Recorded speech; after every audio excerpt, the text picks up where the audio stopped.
और इस बीच विदेश मंत्री एस जयशंकर ने यूएई के विदेश मंत्री से हमास और इजराइल युद्ध पर चर्चा की है। दोनों विदेश मंत्रियों ने फोन पर पश्चिमी एशिया में पैदा हुए संकट पर बातचीत की है। विदेश मंत्री एस जयशंकर इस समय श्रीलंका के दौरे पर है और इसी दौरान उन्होंने यूएई के विदेश मंत्री से हमास और इजराइल युद्ध पर बातचीत की।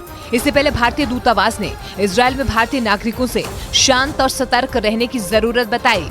इजराइल में भारतीय दूतावास ने भारतीय नागरिकों को भरोसा दिलाया कि वो हर वक्त उनकी मदद के लिए तैयार हैं। इस बीच भारतीय दूतावास ने भारतीय नागरिकों के लिए एक हेल्पलाइन भी जारी की, जिसका मकसद इजराइल में फंसे भारतीयों की सहायता करना है, जिसका असर भी दिखना शुरू हो गया। गाजा में इजराइल की भीषण बमबारी का एक ऐसा वीडियो सामने आया जिसे देखकर किसी की भी रूह कांप जाए। वहां के एक होटल के बाहर इजराइल की सेना ने बमों की बारिश कर दी, जिसके बाद उस होटल में रुके लोगों की जान हलक में आ गई, क्योंकि इजराइल की फौज ने जो बम गिराया वो उस होटल के बेहद करीब गिरा, जिसके बाद वहां इतना जोरदार धमाका हुआ कि पूरा इलाका कांप उठा।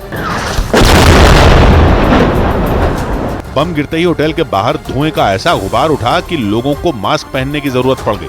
कुछ लोग तो तुरंत ही उस इलाके को छोड़कर चले गए, जबकि कुछ लोग होटल में ही छिप गए,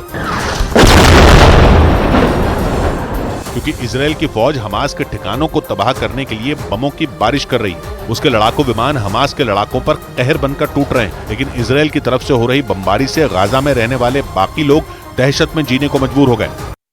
इजराइल और हमास के बीच चल रही भयंकर जंग में इजराइल पर गाजा में फास्फोरस बम फोड़ने का आरोप लगा।